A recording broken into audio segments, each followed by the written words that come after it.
Hey guys, Roy Taki here from BizDev Labs. In today's video, I wanted to go over how if you're a SaaS founder, you don't have to look for an entry-level BDR role. You should look for a BDR who's mastered the game of outbound. And I know what you're going to say, that nobody wants to be a BDR forever because there's this notion that a BDR is an entry-level role and people associate that title with low prestige or low pay, which is actually very unfortunate because there is nothing harder and more important than a really smart and successful BDR at an early stage startup. An early stage startup has to go through certain growth stages in order to scale. The first being outbound. And the difficulty when you have a startup is there's limited bandwidth.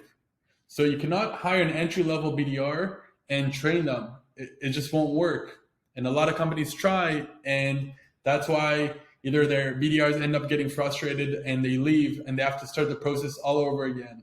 Or a lot of things are messy, so they end up hiring 2, 3, 4 BDRs, and only then do they notice that their entire process is broken. So there's a huge advantage of bringing on someone who already knows exactly what they're doing. And at the very least, you don't need to train them on the BDR role. You need to train them on your product, which is two different things, right? When you're training somebody for a role, you have to show them how to cold call and how to write emails and what the day-to-day looks like. And you have to ramp them up, which can take a very long time. But for a product, it doesn't matter who you're bringing onto the company. Everybody has to go through this product training anyways. So you're at least chopping half of the requirements when ramping up someone. The second is you're going to get results much faster when you're bringing on somebody who knows what they're doing. So specifically for me, I would actually bring on a BDR with a personal brand already. Somebody with recognition on LinkedIn, with a following, somebody who's pushed already their career. And yes, the way I would actually get them is by paying them more. Nobody said a BDR has to get paid $80,000 a year or $100,000 a year or $120,000. It's always up to you. So if you want the most talented individuals to come work for you, you're going to have to pay more. But in my opinion, when you're bringing on a very experienced BDR with a personal brand that can get you results immediately, it's probably worth paying extra because it's going to give you a lot of power and allows you to scale more efficiently. And I think a lot of startups don't have a BDR expert, right? So there's generalists, there are people who are familiar with BDR, who've done it in the past, who've done it a few years ago, who know what's going on and all these kind of stuff. But you need somebody who's mastered the game in the trenches, who is doing it now and knows exactly what to do. And there's a huge advantage there because when you bring on a specialist, you're going to learn a lot from them and they're going to build things for you so the foundation is stronger.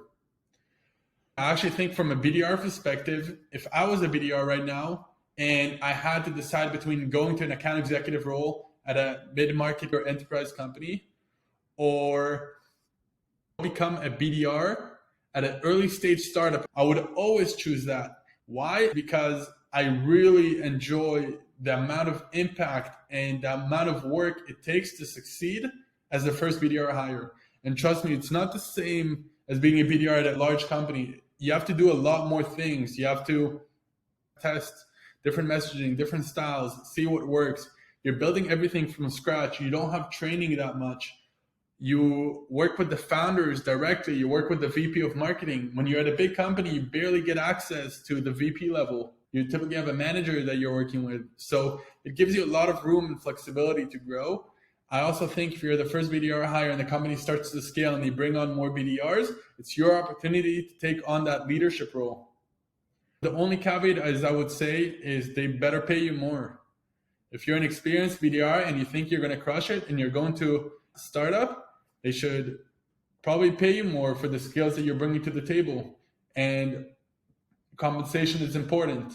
You want to be valued for your work, and one of the ways to show that you're being valued is to pay you fairly and to pay you the same as an account executive, especially for an early stage startup, almost the same value, or I would even say the BDR brings more value than an account executive at the beginning And I might get backlash from this, but the only way to scale a business is to generate leads at the beginning. But if you don't generate leads, you can't fuel your company. So the BDR is literally the bloodline of the business starting off, and everybody is relying on you.